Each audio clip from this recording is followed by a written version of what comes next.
భారత ప్రభుత్వం ఒక టార్గెట్ ఫిక్స్ చేసుకొని పోతున్న సందర్భంలో ఇంక్లూజివ్ గ్రోత్ ఉండాలంటే రాష్ట్రాలు కూడా ఒక టార్గెట్ ఫిక్స్ చేసుకొని ముందుకు పోవాలనే ఇన్స్పిరేషన్ తోటి ఈరోజు కాంగ్రెస్ ప్రభుత్వం రేవంత్ రెడ్డి గారి నాయకత్వంలో తెలంగాణ రాష్ట్ర ప్రభుత్వానికి కూడా ఒక టార్గెట్ ట్రిలియన్ దానికి సంబంధించిన టార్గెట్ను ఫిక్స్ చేసుకొని ముందుకు పోవాలి అనేటువంటి ఒక ఆలోచనతోటి విజన్ డాక్యుమెంట్ రోజు తయారు చేసినాం. దాన్ని డిసెంబర్ 9 నుండి అమలు చేసి ముందుకు తీసుకుపోయే ప్రయత్నం చేస్తాం. ఇందుకు సంబంధించి కొంత ఇండస్ట్రియల్ సైడ్ కానీ ఎకనామిక్స్ సంబంధించినటువంటి ఇష్యూస్లో ఉన్నటువంటి అనుభవజ్ఞులను కానీ ఇతరత్ర అందరూ కూడా ఇందులో సలహా మండలి ఏర్పాటు చేసుకొని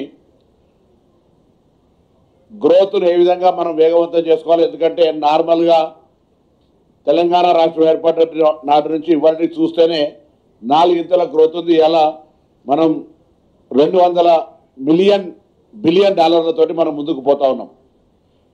ఇప్పుడు తెలంగాణ ఆర్థిక పరిస్థితి 200 బిలియన్ డాలర్లతో ఉంది. దేశం మొత్తంలో 4 ట్రిలియన్లు ఉన్నాం. అమెరికా మొత్తం ప్రపంచవ్యాప్తంగా 131 ట్రిలియన్లు మొత్తం ద్రవ్యోల్బణం ఉంటే అందుకు సంబంధించి అమెరికా ఒక్కటే దాదాపు 30 ట్రిలియన్స్ తోటి ఈరోజు నెంబర్ 1 స్థానంలో.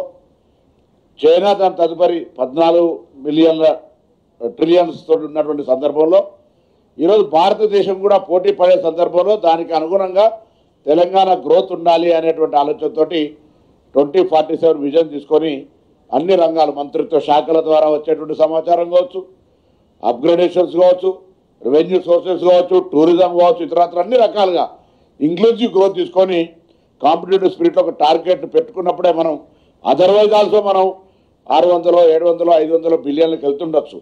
కానీ ఒక $1 ట్రిలియన్ పోవాలనే టార్గెట్ పెట్టుకొని రేవంత్ రెడ్డి గారి ఆలోచన, కాంగ్రెస్ ప్రభుత్వం ఆలోచన, కేబినెట్ ఆలోచన ప్రకారంగా ఇలా నిర్ణయం తీసుకోవడం జరిగింది. అదేవిధంగా ఈరోజు తెలంగాణ ప్రభుత్వం ముందు నుంచి కూడా విద్యకు సంబంధించి ఒక ప్రత్యేకమైన ప్రాధాన్యత ఇస్తూ ఉంది.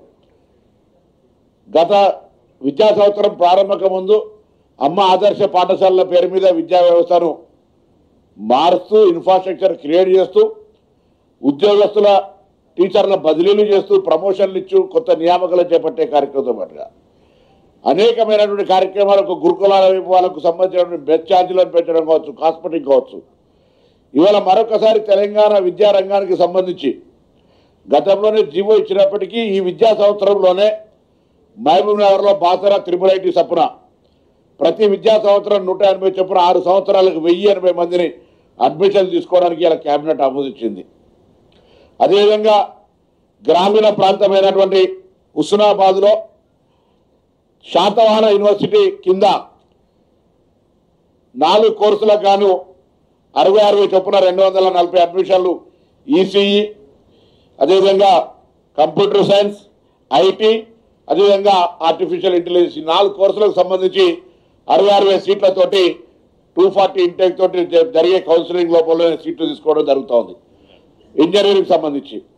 దాంతోపాటుగా కరీంనగర్ హెడ్ క్వార్టర్లో ఉన్నటువంటి శాతవాహన ఇంజనీరింగ్ కాలేజ్, ఎందుకంటే 10 సంవత్సరాలుగా యూనివర్సిటీలు నిర్వీర్యం అయిపోయి ఒక కొత్త విద్యా సంస్థ రానటువంటి పరిస్థితులలో కనీసం వైస్ ఛాన్సలర్ నియమించుకోలేనటువంటి పరిస్థితులలో ఆనాడు శాతవాహన యూనివర్సిటీ 200 ఎకరాల మా ప్రభుత్వ హయాంలో జరిగింది అన్నాడు రాజశేఖర రెడ్డి గారు ముఖ్యమంత్రిగా ఉన్నాడు.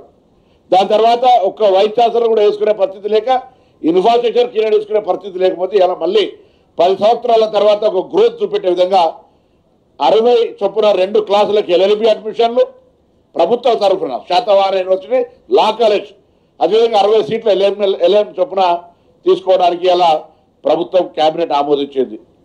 దీంతో పాటుగా ఇంకొక వైద్య రంగానికి సంబంధించి పద్మశ్రీ అవార్డు గ్రహీత మనకి ఇప్పటికే ఎంఎన్జే హాస్పిటల్కి సంబంధించిన ఇన్ఫ్రాస్ట్రక్చర్ రాష్ట్ర వ్యాప్తంగా దేశవ్యాప్తంగా క్యాన్సర్ పేషెంట్స్ పెరుగుతున్న సందర్భంగా మనకు ఒక క్యాన్సర్ పేషెంట్లకు సంబంధించి పద్మశ్రీ అవార్డుగా ప్రపంచ ప్రఖ్యాత అయినటువంటి నోరి దత్తాత్రేయ గారిని తెలంగాణ ప్రభుత్వం అడ్వైజర్గా నియమించుకొని రాబోయే కాలంలో క్యాన్సర్ నివారణకు చర్యలు జిల్లా కేంద్రాల దాకా ఏ విధంగా తీసుకెళ్లాలి, అదేవిధంగా రాష్ట్ర స్థాయిలో ఉన్నటువంటి ఎంఎన్జే హాస్పిటల్తో పాటుగా ఎందుకంటే వారి గతంలో బస్సు తారం కావచ్చు లేదా ప్రపంచవ్యాప్తంగా దేశవ్యాప్తంగా అనేకమైనటువంటి సలహా సూచనలు అనుభవం ఉన్నటువంటి వ్యక్తిగా వారిని ఈరోజు తెలంగాణ ప్రభుత్వం క్యాన్సర్ నివారణకు తీసుకోవాల్సిన చర్యలు, ప్రభుత్వానికి మార్గదర్శకత్వం ఇవ్వడానికి సంబంధించి Telangana cancer prevention and then treatment అనేటువంటి కాన్సెప్ట్ లోపల వారిని అడ్వైజర్గా నియమించుకుంది. అందులో భాగంగా ఇప్పటికే ఎంఎన్జీ హాస్పిటల్ ఏదైతే ఉందో